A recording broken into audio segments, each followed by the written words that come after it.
Hey, this is B from Kong's Rest, and today we're going to do a full in-depth review of the Mortal Kombat 30th Anniversary Midway Legacy cab.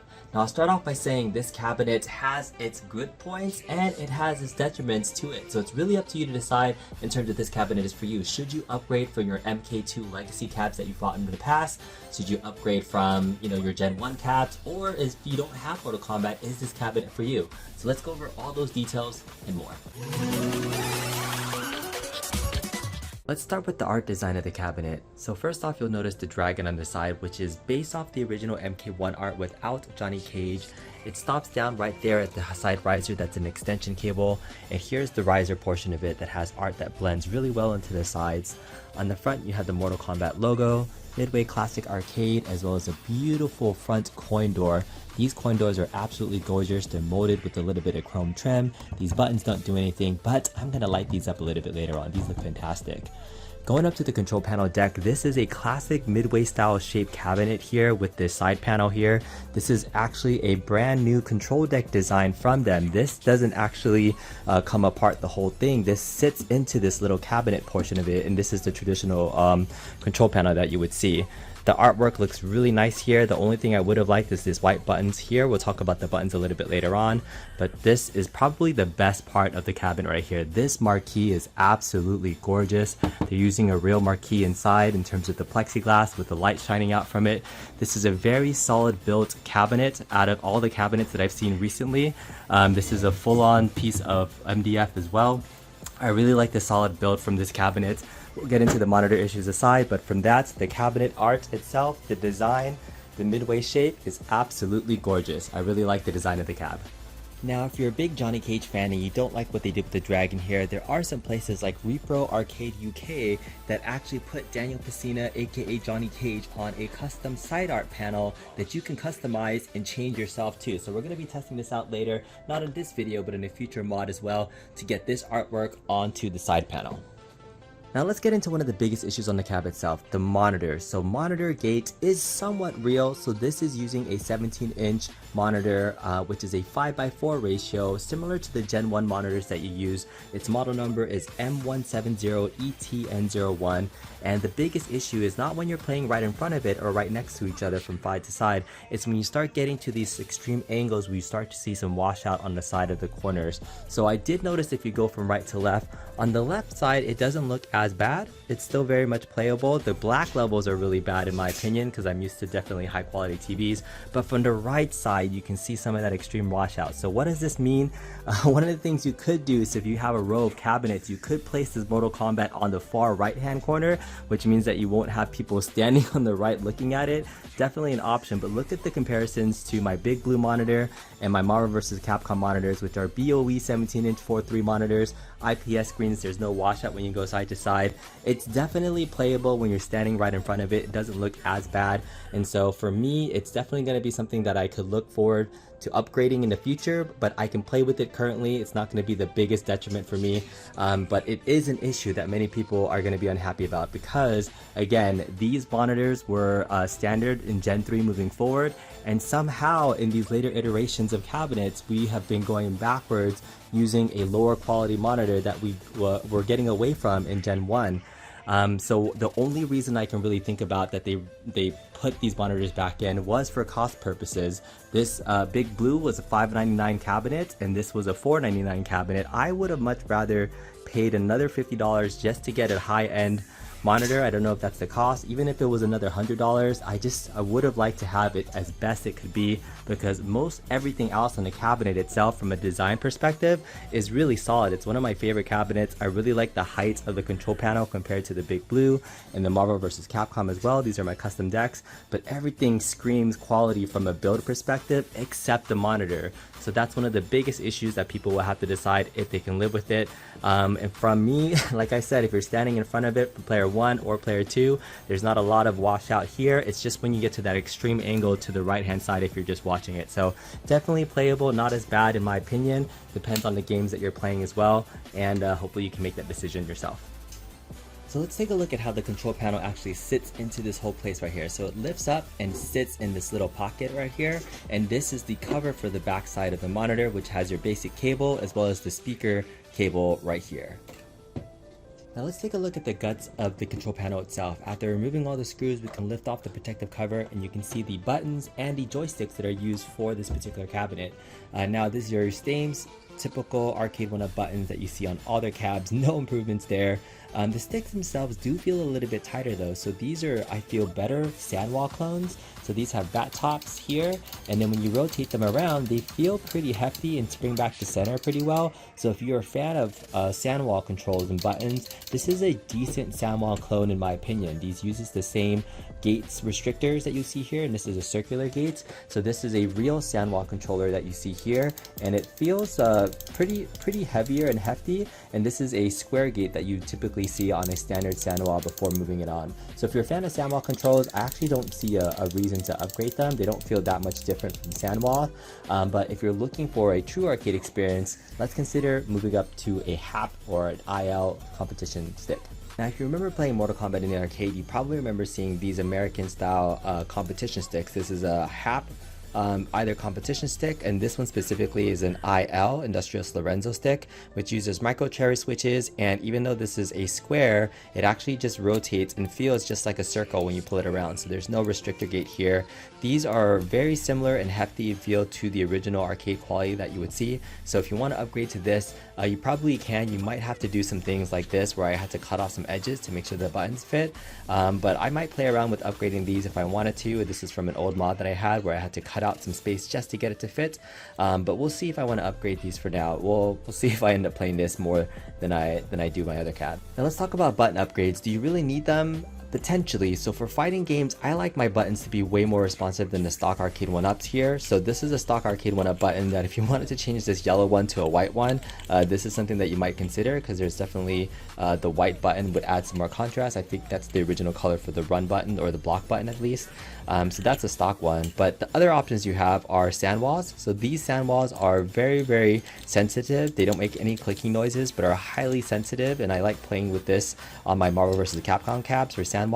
Most of you guys might be really familiar with these Happ style buttons here, which are concave here, but you know, the buttons here definitely feel much better, but it's the micro switches that definitely make a difference. I highly recommend using cherry switches that are 75 milligrams versus these generic Blee ones. So you can see this is very hefty when you press it. This is super responsive. So this is harder to press, this is easier to press. If you're gonna do any upgrades, I would recommend a Happ stick, a Happ competition stick, or an Industrias Lorenzo stick, along with Happ style concave buttons with cherry micro switches are my main recommendations if you're going to upgrade anything here. Just to showcase some of my other mods that I've done on my Big Blue, this is a custom control panel by 99 Lives Arcade with Happ sticks and Industrias Lorenzo buttons that are here. I think I use ILs more than I do Happs, but I think these are one and the other. They feel very similar, and this is my sandwall stick with sandwall buttons for my Marvel vs. Capcom games. So for Marvel vs. games, I prefer sandwall. For the old school Street Fighter games and classic games, I think Happ/ILs are the way to go. So booting on the cab, let's go through an overview of the actual user interface system itself. So you want to connect this cab to online. So you press the live button here. We'll be able to connect your online network account settings. So you want to log in, create an account, as well as set up your Wi-Fi. You also have some social options here to be able to make yourself visible to everybody who you've recently played, favorites, a backlist, a block list, and then setting that up. So just go ahead and make sure you get that set up once you get in there. There's 14 different games that you'll have on the cabinet using this design of the menu system. Very similar to NBA Jam and Killer Instinct in terms of the style of online play, where there's no lobby system, but you can find people online in this available game section. So let's go through the games list really quickly. Mortal Kombat 1, Mortal Kombat 2, MK3, Ultimate Mortal Kombat 3, Paperboy, Rampage, Rootbeer Tapper, Toobin, Wizard of War, Bubbles, Defender, Gauntlet, Joust, and Klax. So these games it's a good library in terms of the Midway Legacy cab. It's very similar to the Midway Legacy cabs that came out previously. Most of these are online enabled. There's just a handful that have any online play. So those games are, I believe, Rootbeer Tapper has high scores, Rampage high score, Paperboy has high scores. So there are, if they're not online enabled, at least they have high scores there. So that's pretty nice to see options for connected play. So for example, P-Dub's Arcade1Up was playing Bubbles, and he recently called me out saying he beat my score, and then I just casually took him back up. So I am #1 in Bubbles. You can check out the high scores there. For games like Mortal Kombat, where there's different types of things you can look at, you can see online records. You can actually just move it to the right and see online win streak, longest win streaks, and so those are different things that you can see for the games that have the high score rankings. Next, let's check out some of the options per game itself. So if you go to the left and go to the little cog icon wheels, if you hit the button, you can actually change the difficulty. You can see demo sound. You can turn on scan lines for each of the games. In my opinion, I turned on one of the scan lines and I didn't like the scan lines for Rampage. So we'll test it out for Mortal Kombat and see how it looks like. Alright, so this is Mortal Kombat with scan lines on right now. So these scan lines actually look better than they did in some of the other games. I was playing Rampage and the scan lines looked really bad, but as you see, if this is moving, you can't really see it. It does look like there is some horizontal lines on it. So let's see what happens when I jump, if there's any screen tearing. It looks okay. It doesn't look as bad as I thought it would. And so I don't know if scan lines are going to impact the performance, but I actually dig the scan lines on this particular game. But that's interesting that the Rampage version of scan lines are really bad compared to what's here on Mortal Kombat 1. So let's check out the Rampage scan lines. So we're in Rampage now, and they definitely use different scanline filters on the MK1 than it did here. This just looks super funny. You can see all the horizontal lines across everything, especially on the flat backgrounds that don't have any texture onto it. And the sky looks terrible for everything as well. So, I mean, this is just really poor in my opinion in terms of scanline implementation. So not all scanlines are created equal. I just wanted to showcase the differences between the MK1 scanlines, which I thought looked really good, and then the Rampage ones, which look terrible. So I wouldn't turn these on here. I would consider turning it on and leaving it on for the other ones. Hopefully it doesn't impact performance, which we'll get to in just a little bit. Alright, so let's go and showcase how to get into a game with somebody. So here's Mortal Kombat 1, and you can see Deadman is here, is playing. There's free spots 12 seconds ago. I can actually go there and click on Deadman, and it's going to allow me to join a game, connecting to him, joining Deadman's game, and we'll be able to play. So he's player 1 right now, and then if I press start, I actually have to play him on the player 2 side control. So this is one of those things where it's trying to mimic your arcade experience. So I have to play as player 2 using my player 2 controls versus player 1. So let's go ahead and play one game against Deadman.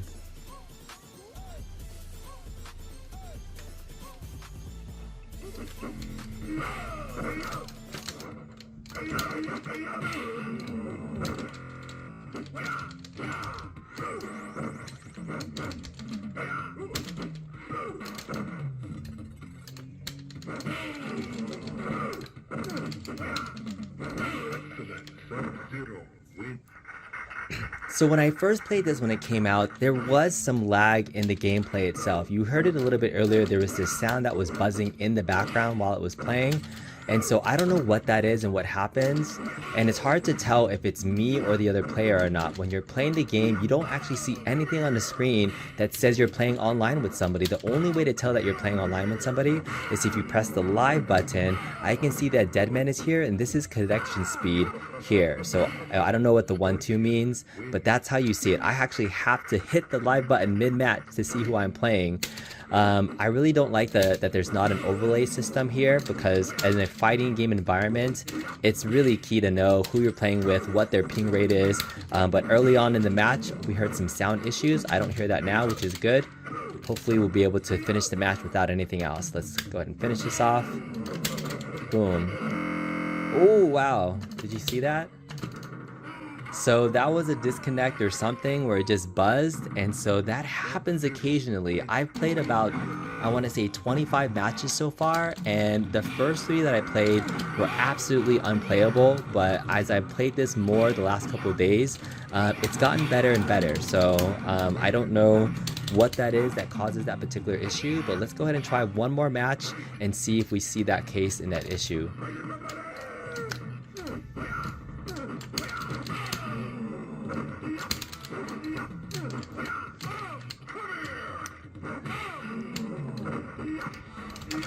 The other thing that I've realized while I'm playing this is that I am a terrible Mortal Kombat player and this game is terrible. I'm kidding. For all the Mortal Kombat fans out there, congratulations, you have a cab. I will stick with Street Fighter and Marvel vs. Capcom as my main games of choice. As you can see, I am getting smashed by Deadman here, but hopefully we'll play one more round and see if there's any issues with the actual online play.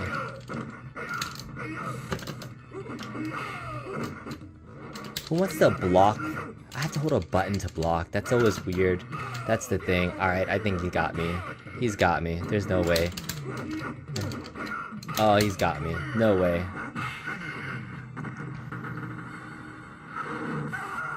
Alright, so here's another thing. So I've won one match.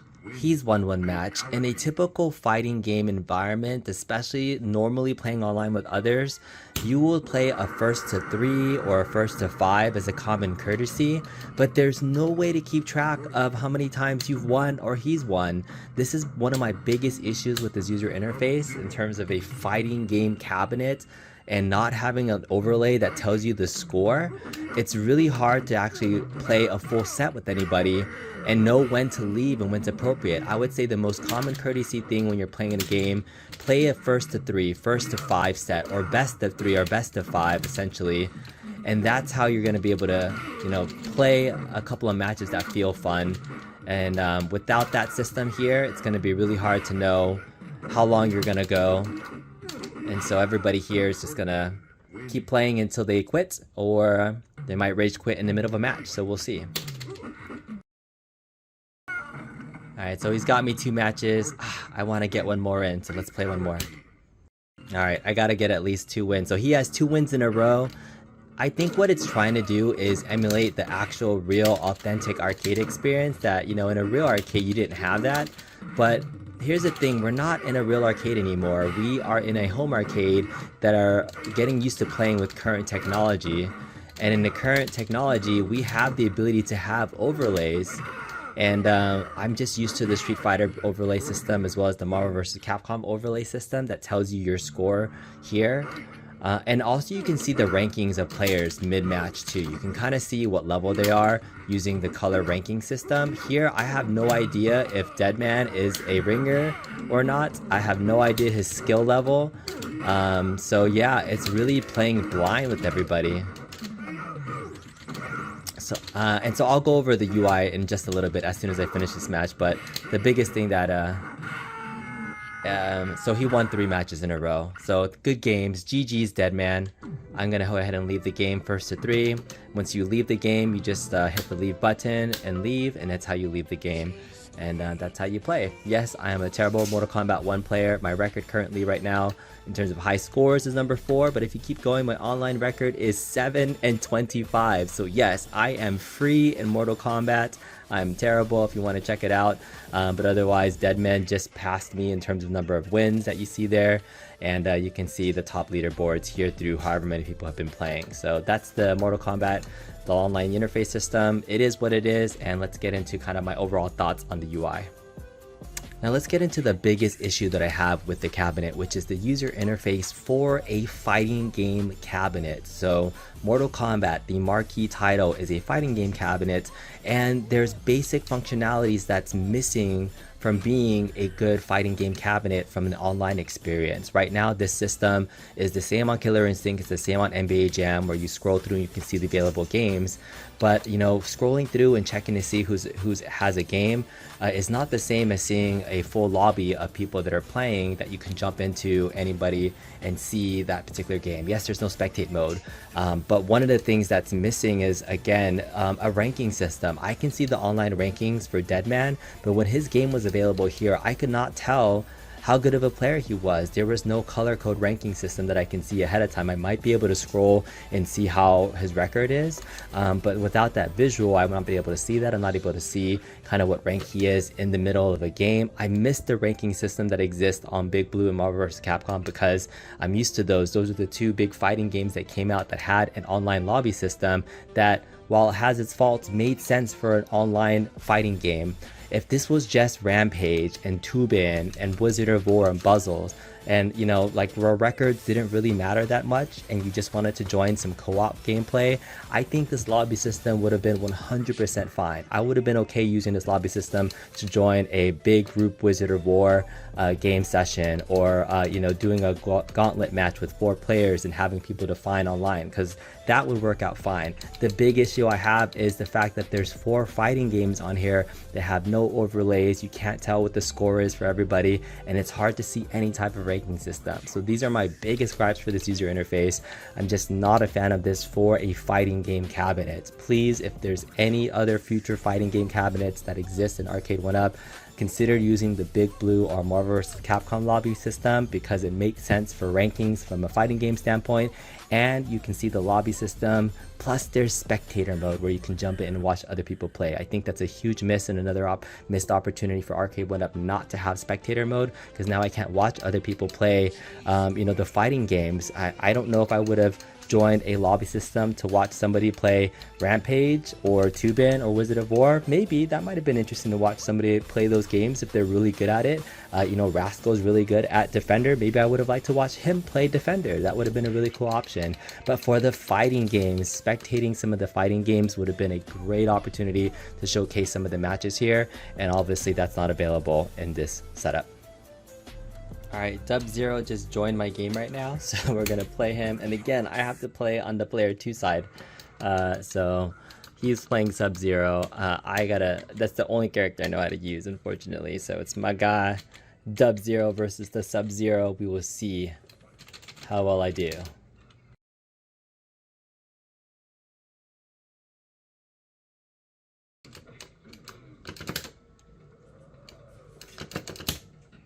Yes! Got him! Fatality! Alright, let's see. I'll try some Scorpion. This is so much fun. It's definitely more fun when you play against players you know, but again, I don't know his level. He's Dub0 in here. He joined me without knowing anything. So I have no clue in terms of an overlay system if he's good or not. And based on this, and based on my Mortal Kombat 1 record, maybe Mortal Kombat 2 is my game.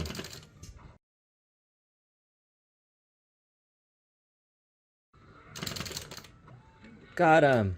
I don't know I should have did his fatality. I got 2 wins on dubs, but again, there's no overlay system.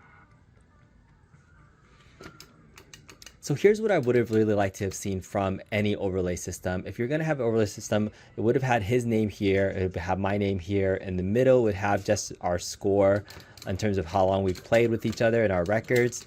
And then ping rates. So right now our online play doesn't seem to have any lag, but there definitely was a little bit of lag I saw a little bit earlier on my first gameplay that I saw. And there's no way to tell in terms of his quality of play unless I take the time in the middle of the match to double check that he has green bars and health, and then he just beats me.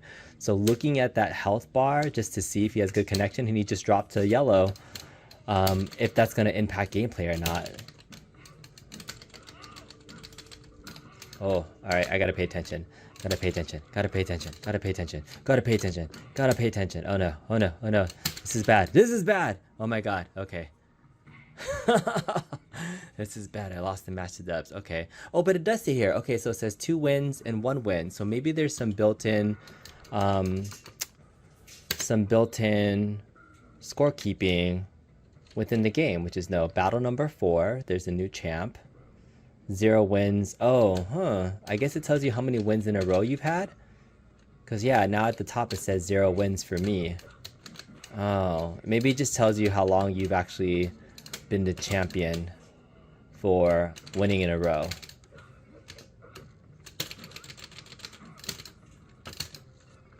Yes, got him. Got him. Got him.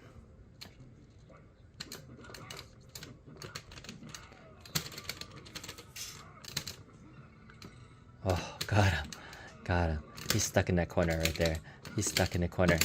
He's stuck in the corner. Why can't I do my move? Oh my god.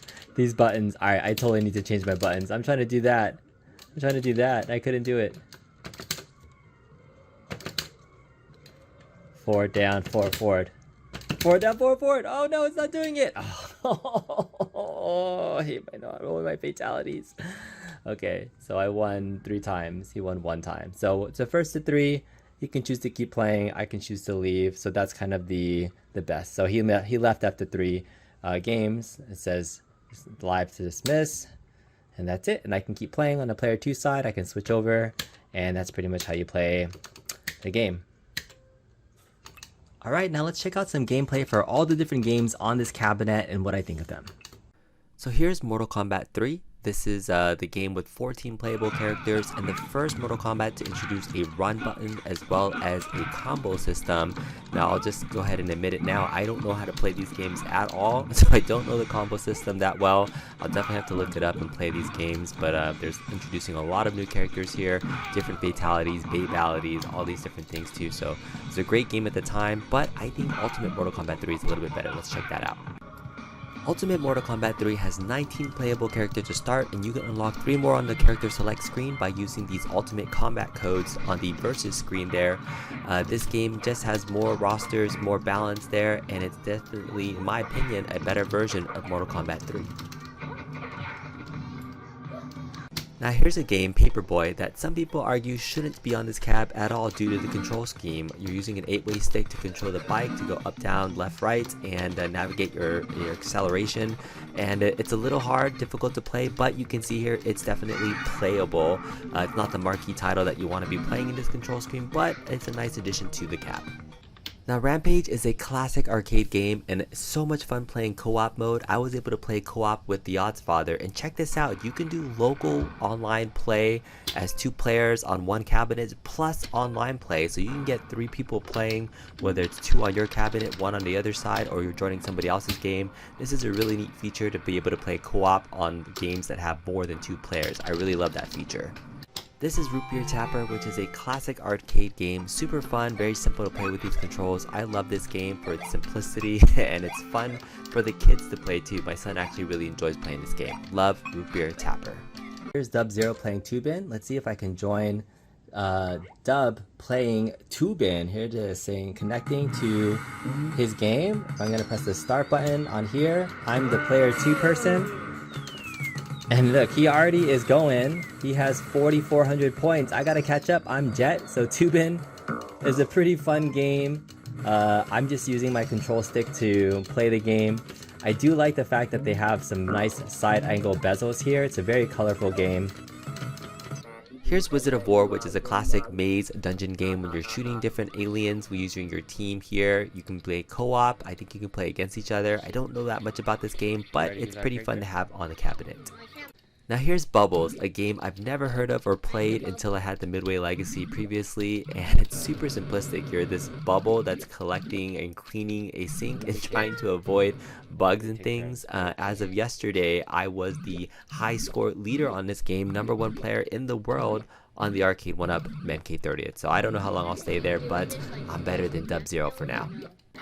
Here's another classic arcade game on the Midway Legacy, which is a great ad, but has a weird control scheme. If you see me playing here, I'm using the left control stick, but I'm using the right buttons on the player 2 side to be able to accelerate as well as shoot here. So this is just a weird control scheme for me personally.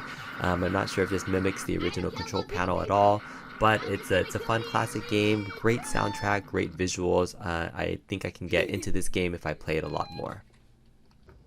Now this is Gauntlet, one of the classic dungeon games here where you can play as a warrior, Valkyrie, wizard, or elf. The cool thing is I'm playing co-op mode with the Oddsfather right now, and you can play 2-player on your side and 2-player on their side for a total of 4 players, or you can have 4 separate cabs playing. I love that the co-op mode online allows you to play local and multiplayer at the same time, so this just gets crazy. I can't wait to play online Gauntlet with several of the folks that I know with that have this cab. It's gonna be fun to play this. It's a long game, but it is super fun. So here it is, Joust online competitive play or co-op play, depending on how you want to play the game. It's just great that you can play these games online with other folks, check your high scores and things. I can't wait for some competitive Joust play. I've never really played this game at a competitive level, but now that you can play online with other people, I might be into it. There might be some Joust tournament, who knows? But this is such a simplistic game, very, very classic game. So glad that it's on here, that you can play this and with other people too. So here's the final game on the cabinet, Klax, which is a puzzle game where these tiles kind of drop from the top and you're trying to match colors 3 in a row, and then you get a Klax. You can have different goals, so you get a diagonal one, a vertical one. It's simplistic, it's a little bit interesting. I wasn't a huge fan to start off with, but my son really likes it and he's actually pretty good at it. But it's a fun to have a puzzle game just to have some variety on the cabinet. So nice addition here. Not my jam, but could be yours and you can play online. Alright, so we're on the back of the cab now, and I've taken off the PCB thanks to Team Encoder that was asking for this. This is an H6 eMMC, I believe the chain chipset that was used in Killer Instinct. So this is a fairly powerful board here that was good enough to run Killer Instinct, that's being used for the Mortal Kombat 30th Anniversary Edition. Pretty standard PCB here with an Ethernet slot, so you can go wired or wireless with this. I haven't tested the Ethernet ports, but I did see that you can have that option.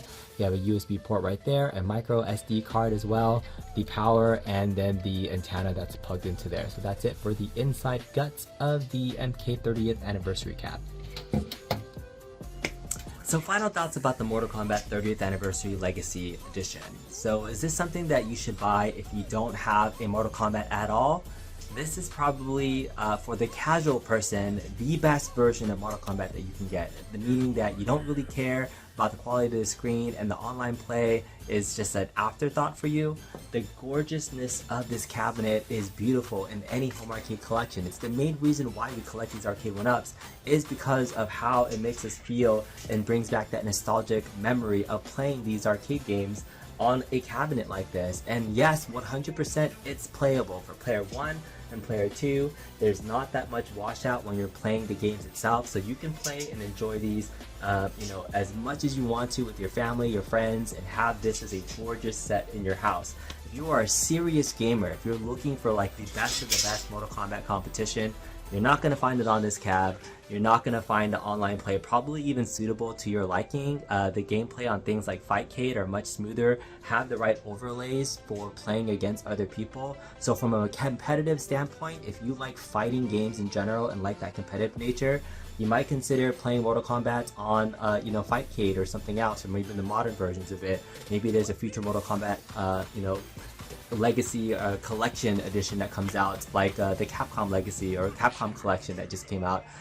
So I think there's other ways to find competitive Mortal Kombat gameplay than this cabinet. This is really made for the casual folks that enjoy the franchise, that love having cabinets in their house to replicate having a home arcade. I think that's truly what this cabinet was built for. I'm probably going to do a couple things to it in terms of upgrading it. I might be thinking about potentially changing out the monitor. We'll go some options there. I think the marquee is gorgeous. I'm going to light it these buttons here. I'm definitely going to change out the sticks and buttons because that's what I do with most of my cabs that I want for performance. And then lastly, I gotta learn how to get good on this game because I absolutely suck at Mortal Kombat. I'm terrible at this game, and I think it's because I think the Mortal Kombat franchise is not as good as the Street Fighter franchise. I said it. Street Fighter is better than Mortal Kombat. But that's it. Hopefully you guys like this video. If you do, give it a thumbs up on your way out. Consider subscribing to the channel, and we'll see you next time. Thank you so much. Bye.